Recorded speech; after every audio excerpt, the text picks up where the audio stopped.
انشاءالله گسترش پیدا میکنه و سر تا سر دنیا را خواهد گرفت.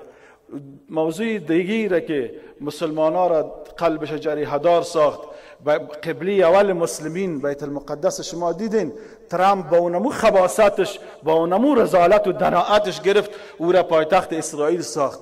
اما متاسفانه ما کشورهای را داشتیم، متاسفانه که صدای خودم بالا نکردن و ما از یک طرف مایوسی ما به است که متاسفانه زعمای کشورهای اسلامی، این را باز تکرار میکنم که زعمای کشورهای اسلامی همه برده و غلام امریکا، غرب و اروپا هستند، بلا استثناء، بلا استثناء.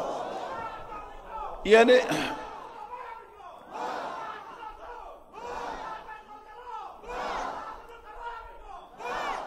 ما هیچ استثناء را قائل شده نمیدونم. من شخصا مطالعه که دارم، معلومات که دارم، هیچ کشور اسلامی که زعیمش غلام و القبگوش امریکا و غرب و جهان کفر نباشه، هر کسی کس بگویه بر ما که امی آدم زعیمی مملکت است و این غلامی کشورهای کفری نداره، یا از بلاک شرق غلامی میکنه و یا از بلاک غرب غلامی میکنه و یا از اروپایی ها غلامی میکنه. بنان برادرها از زعمای کشورهای اسلامی هیچ توقعی از این نیست که استاد شوند و در برابر کفر، در برابر استکبار و در برابر از این که طاغوت که چرا علیه دین اهانت میکنن. میایم برادرها یک گپ مهم دیگه که استشم طولانی نشه، مشر معزز آمده.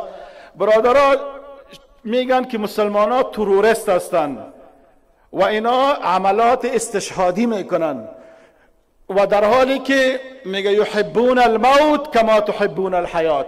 این صفت مؤمن است. یحبون الحیات کما تحبون الخمر. میگه که مسلمان مؤمن مرگ قسم دوست داره مثل که شما شراب دوست دارین. با کفار میگه مسلمان ها قسمی و مرگ میتازن، استشهاد میکنن، علیه طاغوت استاد میشن، از مقدسات دین خود دفاع میکنن، مثل مرگ دوست داره مثل که شما حیات و زندگی را دوست دارین. بنان ما را به استشهاد کی وادار ساخته برادرها؟ کفار. ما را به دفاع از دین ما کی وادار ساخته؟ کفار. ما را به جهاد کی وادار ساخته؟ کفار. ما را کی وادار ساخته که ما جانای شیرین خدا به خاطر بقای دین مبین اسلام و به خاطر رضای الله و به خاطر اقامه شریعت محمد مصطفی کی وادار ساخته؟ اینمی کفار. اگر اینا با کشورهای اسلامی طاغوتی، کشورهای اسلامی طاغوتانه هم عمله نکنن، او را تسخیر نکنن، اشغال نکنن، مسلمان ها را شما دیدین که علیه کدام کشور